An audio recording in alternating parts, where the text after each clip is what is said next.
Ditadura Militar, 1964-1985. Olá pessoal, tudo bem? Dando sequência a essa aula de ditadura militar, o período mais cruel e repressivo da nossa história, nós iremos agora falar, além dos presidentes, cada um deles em separado, ou seja, os 5 presidentes ditadores do regime militar, nós iniciamos falando dos órgãos de controle e repressão que existiam no regime. Então, nós já comentamos da lei da imprensa, que estabeleceu censura prévia nos veículos, ou seja, todos aqueles conteúdos que, de uma forma ou de outra, podiam atentar ao regime militar eram censurados. Nós já falamos também da Lei de Segurança Nacional, que vai aí possibilitar com que o regime prenda e mantenha preso uma série de opositores políticos, portanto presos políticos, e falamos agora do DOPS, do SNI e do CNMAR. O DOPS, que é o Departamento de Ordem Pública Social, tinha aí o papel de estar funcionando como um órgão de receber essas pessoas que eram acusadas aí pelo regime militar de estarem atentando contra o governo. Então, lá nesse departamento, eles eram aí fichados, o histórico era procurado, eles eram interrogados e também havia, de forma mascarada, mas nem tanto em alguns momentos, em alguns períodos, a prática de interrogatórios mais severos, inclusive com a barbárie, que é a prática da tortura. Então, uma série de práticas de tortura foram aí desenvolvidas no regime militar. Então, isso é o que ocorria no DOPS e também, em alguns momentos, no SNI, que é o Serviço Nacional de Informação, que funcionava como uma polícia política, ou seja, uma polícia que estava encarregada, um serviço encarregado não de defender e proteger o cidadão, mas sim de localizar, rastrear, prender, interrogar aqueles que poderiam ser uma ameaça ao regime militar no Brasil. E o CNMAR era o Centro de Informação da Marinha, ou seja, mais um centro, mais um órgão público federal que era aparelhado, institucionalizado para estar a serviço não do bem comum, não do bem público, mas sim do bem particular do regime militar. Então, são os principais órgãos de controle. Como eu já disse e adiantei isso na última aula, há, a partir de 1968, um fortalecimento da oposição, um crescimento desse sentimento popular de repulsa ao movimento da ditadura militar, à ditadura militar, ao regime da ditadura. E aí somam-se contrários ao regime forças como nacionalistas, liberais e estudantes, que vão formar a Frente Ampla, que era aí comandada por Lacerda, que é o Carlos Lacerda e João Goulart, e a UNE, a União Nacional dos Estudantes, que existe até hoje, que é uma instituição histórica muito importante em todos os movimentos do Brasil. Então a UNE também tem um papel de destaque contra o regime militar nesse período, Vai organizar e desenvolver uma série de passeatas contra o regime, como, por exemplo, a passeata dos 100 mil da UNE, que é essa foto clássica, histórica, dos primeiros sinais de protesto e indignação da população contra o regime militar. Isso aconteceu em junho de 1968, lá no Rio de Janeiro. Nós temos aqui também uma charge que problematiza os interrogatórios no DOPS, no SNI, etc. e tal. A primeira imagem faz referência à morte do Vladimir Herzog, que era um jornalista muito conhecido, trabalhava na época na TV Cultura, e ele foi aí convidado para estar, foi convocado, aliás, para um interrogatório, porque ele foi identificado como uma possível ameaça, e depois, nesse interrogatório, ele morreu, amarraram aí uma corda no pescoço dele, que não dava nenhuma altura para ele conseguir realmente se enforcar, e falaram que ele cometeu suicídio enquanto esperava o interrogatório. Na verdade, isso foi revisto depois de um bom tempo e se concretizou que na verdade, ele não foi um suicida, ele foi assassinado pelo regime militar. Então, é claro que os órgãos de imprensa que ainda nesse período eram aí favoráveis ao regime militar vão retratar isso de uma forma bastante branda. Por isso que tem essa charge, né, esse lado crítico nesse desenho. Ele está com uma camiseta florida, tomando um suco, um refresco, como se ele estivesse passeando de férias, né? Então, o texto problematiza a ditadura militar no Brasil, segundo a Folha de São Paulo. E não só, mas sim também outros veículos, né, que vão aí passar pano, como se diz atualmente, que vão aí fazer vista grossa para as barbaridades, para as atrocidades que o regime militar cometia. E na outra foto, na mesma pegada, né, tem duas pessoas assistindo televisão e uma delas comenta: em todas as partes do mundo, a polícia se equipa ricamente para bater no povo. Graças a Deus, no Brasil, a televisão não mostra essas coisas. Então, quer dizer, essa charge eu acho muito interessante, é do Ziraldo, e ela fala justamente desse lado da mídia, né, brasileira, da imprensa, de ocultar determinadas situações, como, por exemplo, a violência policial, que nós sabemos que é algo institucionalizado, infelizmente, na história do Brasil. Falando agora particularmente de cada presidente, nós iniciamos, né, o regime militar, aliás, inicia com o Castelo Branco, em 1964, e o Castelo Branco fica até 1967. Assume com a promessa de que a intervenção seria curta e que o poder logo voltaria aos civis. Só que não. Essa foi a narrativa, o discurso do regime militar. Olha, gente, a gente vai tomar o poder aqui, que é para afastar esse perigo da ameaça comunista, que na verdade nunca existiu no Brasil. Mas nós, né, vamos tomar o poder com essa prerrogativa. E aí, nós logo devolvemos, viu? Coisa rápida, a gente só vai botar a casa em ordem, daí a gente já devolve o poder democraticamente para o próximo presidente eleito.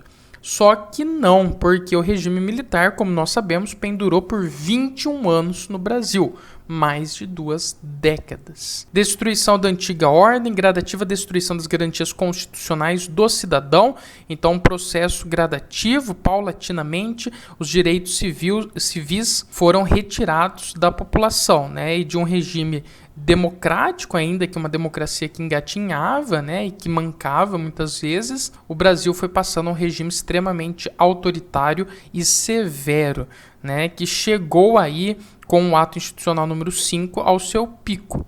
Falando em ato institucional, foi ele, o Castelo Branco, que decretou aí os primeiros atos institucionais. Ele chegou ao poder através do AI-1 e editou os atos institucionais 2, 3 e 4. Lembrando que o ato institucional número 2 estabeleceu o bipartidarismo e o ato institucional número 4 estabeleceu a Constituição de 1967. O Castelo Branco vai tentar também um programa de ação econômica. O principal objetivo era conter a inflação, que já era um problema resultante de uma crise econômica que o Brasil vivia há alguns anos, né? Desde aí, pelo menos, do governo de Juscelino Kubitschek. Corte de gastos públicos, compressão salarial, aumento de impostos. Claro que quem se ferra no final disso tudo é a população, que vai receber menos e pagar mais por impostos. Política econômica, austeridade fiscal, capital estrangeiro. Então, abrindo aí as portas, né, para o capital estrangeiro e em especial para os Estados Unidos. Então, há um alinhamento político, ideológico, econômico desse período com os Estados Unidos, né? Ou seja, o que significa isso? Significa que muitas empresas, né, americanas principalmente, se instalam aqui no Brasil para lucrar, ou que o Brasil vai estar de portas abertas para receber predominantemente produtos americanos, né, estadunidenses, para serem consumidos aqui.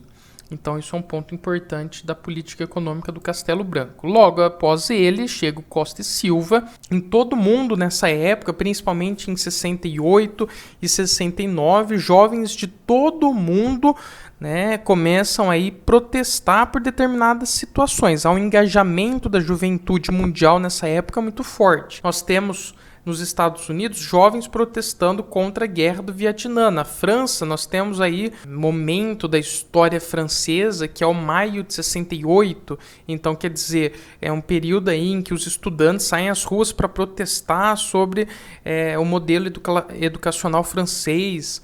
Nós temos também pautas identitárias feministas na França nessa época, e no Brasil os jovens começam a se engajar politicamente contrários ao regime da ditadura militar. Então, aqui as artes e as músicas foram infiltradas no processo, né, nos protestos, e ganharam aí um papel muito importante no sentido de impulsionar a mobilização social. Por quê? Porque um cartaz você pode rasgar, queimar. Uma pichação no muro em protesto você pode apagar, né? Uma pessoa que se declara contra o regime, você pode silenciar, como o regime fez tantas vezes. Agora, quando a crítica social, a crítica ao regime entra por meio da arte, aí é mais difícil de você conter isso, porque ela está na boca da população, está na boca do povo. Então é claro que por conta da censura, muitas músicas, por exemplo, foram aí proibidas de serem publicadas, mas algumas, na sabedoria, no brilhantismo de determinados artistas brasileiros, elas foram publicadas, enganaram o regime, enganaram a censura, foram publicadas, e nas entrelinhas há mensagens, há críticas ao regime militar. E essas músicas caem no gosto popular, caem no paladar popular e vão ser hinos dessa revolta e dessa indignação. Então aí é mais complicado para o regime conter, né? Então, de forma geral, isso impulsionou bastante a mobilização social no período, né? Começa então uma onda de protestos e passeatas, principalmente estudantis. Destaquei para vocês a passeata dos 100 mil, organizada pela UNE, né, que é uma instituição que existe até os dias de hoje, e nesse clima maior de movimentação social contra o regime reage. Então, a segunda lei de Newton, ação e reação. Então, nessa ação popular de se rebelar, pelo menos na tentativa contra o regime, há uma reação tal qual bastante severa com a população. Então, em 68, o Costa e Silva fecha o Congresso Nacional, decreta o ato institucional número 5 em dezembro de 1968, que é o mais cruel e severo ato institucional do Brasil, da história desse período, né? E vai estabelecer aí uma série de restrições aos direitos civis e às garantias individuais, como nós já falamos na última aula. É importante destacar também que havia grupos radicais de esquerda que também estavam aí em protesto contra o regime, né? Alguns grupos decidiram que apenas passeatas, protestos não era suficiente e partiram para os grupos armados, né? Grupos radicais. Isso vai gerar o que a gente conhece como guerrilhas urbanas, grupos armados tentando, em primeira instância, sobreviver às pessoas do regime que queriam caçar a todo custo esses integrantes e também, quando possível, libertar presos políticos, etc. e tal, né? Capturar reféns para trocar por presos políticos, enfim. Então há este outro lado também daqueles que protestavam e queriam se rebelar contra o regime militar. Uma série de políticos da atualidade e alguns já do passado foram integrantes, inclusive, de grupos de guerrilha urbana, né? Inclusive grupos armados. Médici, Garrastazu Médici, o presidente fica de 69 a 74. Ele é o autor da famosa frase: o país vai bem, o povo é que vai mal. Dá para ver todo o carisma popular que ele tem, né?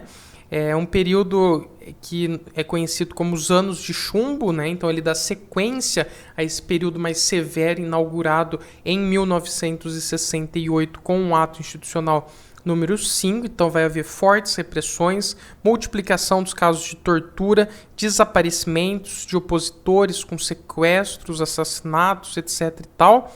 luta armada e repressão se intensificam, e ele vai apelar para a propaganda oficial do governo, na tentativa de convencer a opinião pública de que o Brasil ia bem, de que o regime era fantástico, e apenas alguns grupos radicais de esquerda é que não queriam entender isso, né?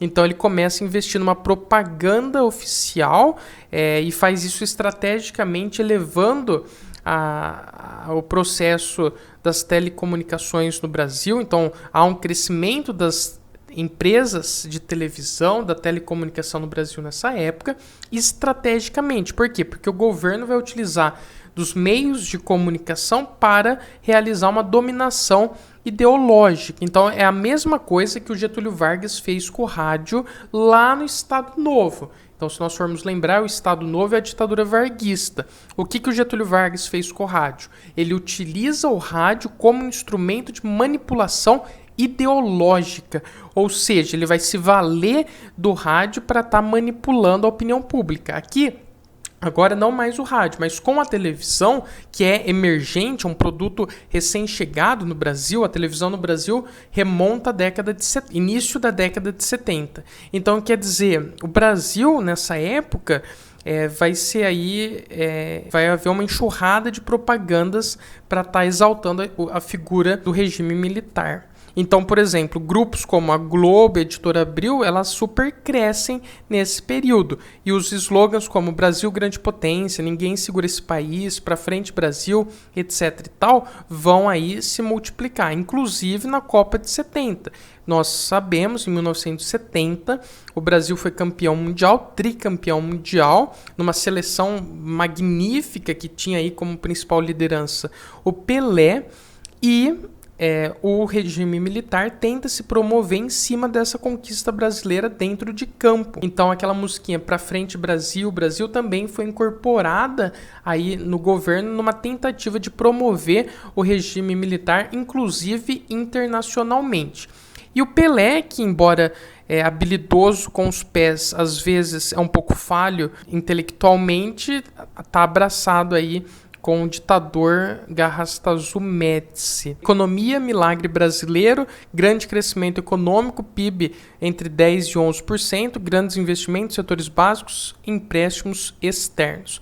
O que seria o milagre brasileiro? O milagre brasileiro foi um período da história do Brasil, no finalzinho da década de... meados da década de 70, já...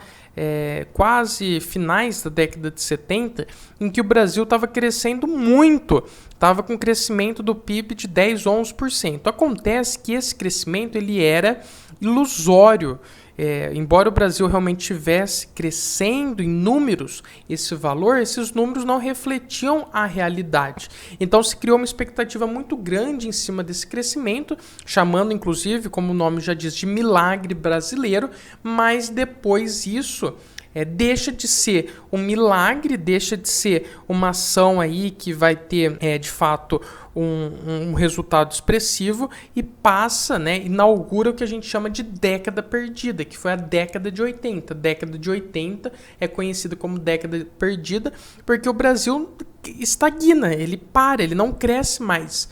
Durante toda uma década, que foi a década de 80, com inflação altíssima, juros altíssimos, enfim, crise financeira, crise econômica, isso graças a uma consequência do milagre brasileiro. Ernesto Geisel, 1974-1979, dá início a um processo de abertura ao regime militar.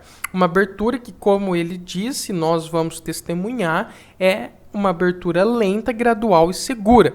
Ou seja, a partir de meados da década de 70 se inicia aí um processo de abertura, mas extremamente lento, extremamente gradual, que vai pendurar pelo menos até 1985, quando de fato se encerra o regime militar. Fim do milagre brasileiro, crise do petróleo de 1973, o Brasil importava 80% do que consumia internamente, então há aí essa problemática de que o Brasil agora passa a ter que pagar mais caro pelo petróleo e 80% do que ele consumia tinha que comprar. Só que agora, graças à crise do petróleo de 1973, o petróleo tá mais caro. Então, o Brasil vai ter que pagar muito mais por isso. E isso vai gerar, claro, um aprofundamento dessa dívida e dessa crise financeira. Em 1977, eleições municipais, Lei Falcão, era uma lei que proibia debates políticos em rádio e televisão. Então, quer dizer, começam a haver um processo de abertura. Já há eleições, já é um avanço. Mas nessas eleições, por conta dessa lei chamada Lei Falcão, era proibido o debate em rádio e TV.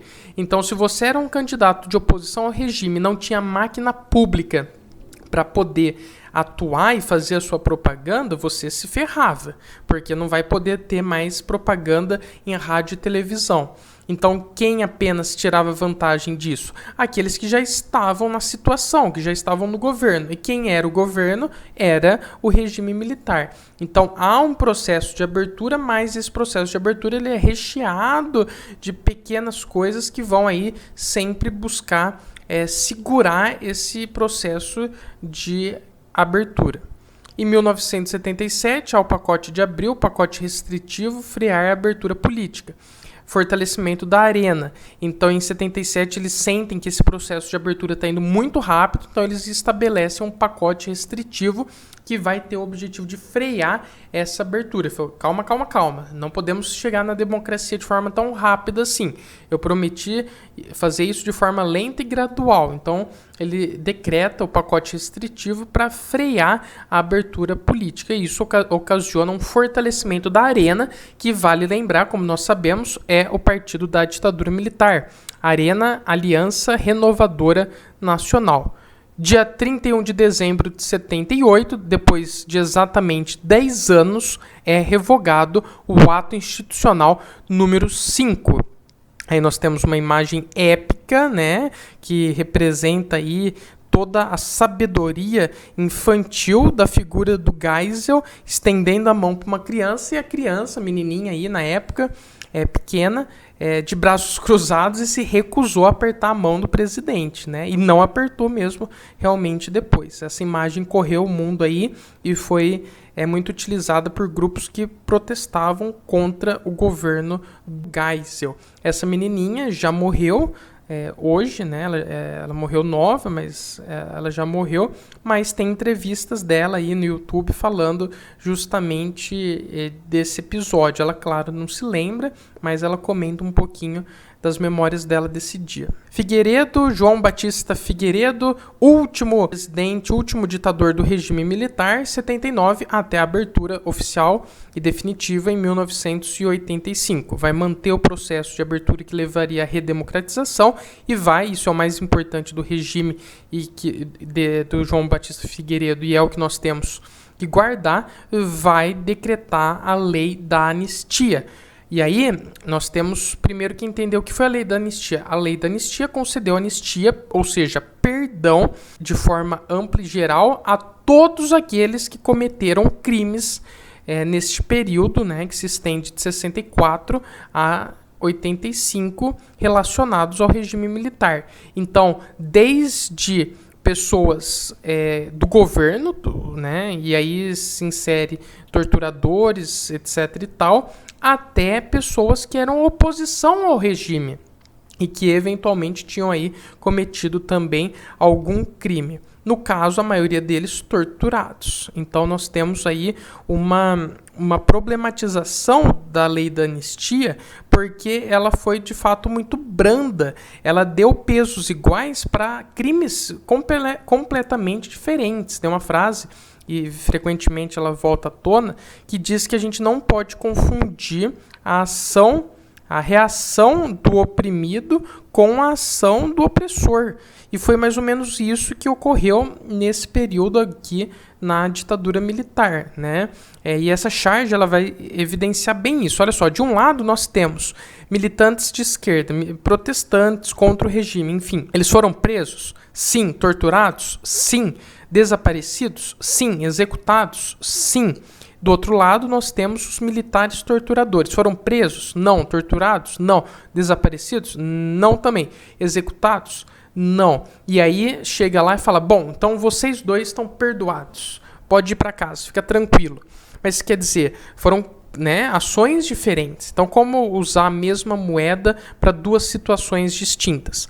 É como se, de um lado, uma pessoa tivesse dado um beliscão e o outro tivesse dado um tiro. E daí, diante do juiz, o juiz fala, bom, os dois erraram, então ambos estão perdoados. Mas um beliscão é diferente de um tiro. Então, essa que é a problematização que nós temos que ter e que vocês têm que levar para o vestibular, né? Lei da anistia, ótimo, beleza, concedeu anistia. Muitos que estavam aí exilados fora do país, políticos exilados fora do país, como Leonel Brizola, por exemplo, retornaram, conseguiram retornar para o Brasil graças à lei da anistia, porque ela concedeu aí perdão a esses crimes. Agora também concedeu perdão a militares que mataram, torturaram, sequestraram, assassinaram e também não tiveram aí nenhuma punição em relação aos seus atos. Então essa é a problematização que deve ficar da lei da anistia.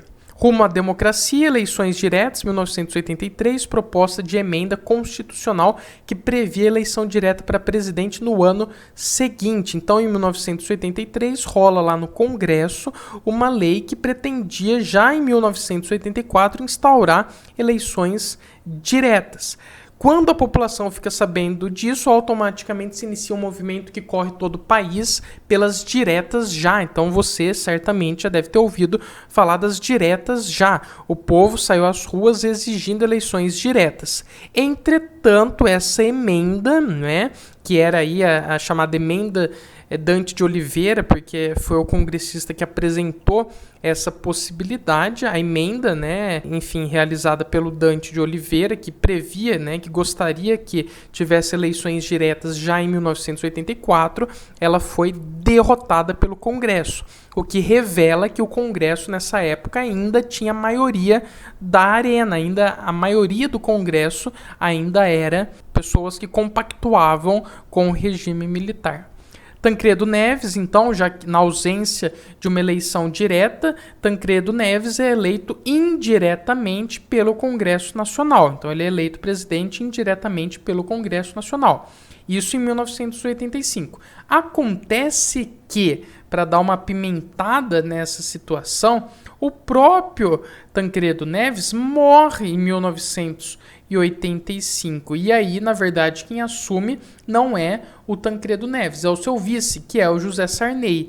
Então, olha que beleza essa saída da ditadura, Mais de 2 décadas sobre um regime autoritário, e quando a gente pensa que vai dar um respiro, o José Sarney vira presidente do Brasil. O Sarney governa de 1985 a 1990, vai pegar aí a pior parte dos anos 80, que eu comentei já com vocês, que é a década perdida, crise, inflação altíssima, etc. e tal. Depois disso, temos aí o Fernando Collor de Mello, 90-92, tem o processo de impeachment dele em 92, o vice Itamar Franco assume, e depois temos aí os governos com reeleição do FHC e do Lula. Mas isso nós vamos falar na próxima aula, que é a última aula desse conteúdo programático de História do Brasil, que é a aula de redemocratização. Então, muito obrigado pela atenção de vocês. Qualquer dúvida, sigo à disposição e até a próxima aula. Tchau, tchau.